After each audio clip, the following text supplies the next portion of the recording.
దేవునికి స్తోత్రం. ఈ ఉదయ కాలము చక్కగా దేవుని యొక్క వాగ్దానమును మనం చదువుకుందాం.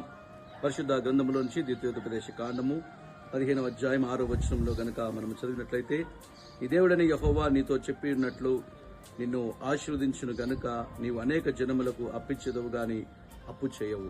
ఈ వాగ్దానంలో దేవుని ఆశీర్వాదము మన మీద ఉంటా ఉంది. మనం అనేకులకు అప్పిచ్చే వారంగా దేవుడు పెట్టబోతా ఉన్నాడు. ఉదయకాలం దేవునికి వాగ్దానం ఇస్తున్నావు. ఒకవేళ నువ్వు అప్పులో ఉన్నావా, దేవుని సన్నిధికి వాగ్దానం ఎత్తిపట్టి ప్రార్థన చేయి. ప్రభా, నేను అప్పిచ్చేవానిగా నన్ను పెట్టు, అప్పు తీసివేయని దేవుని సన్నిధిలో మొరపెట్టి ఈ దినాన్ని ప్రారంభించు. ఈ వాగ్దానమును నా దేవుడిని జీవితంలో ఖచ్చితంగా నెరవేర్చును గాక. God bless you. Praise the lord.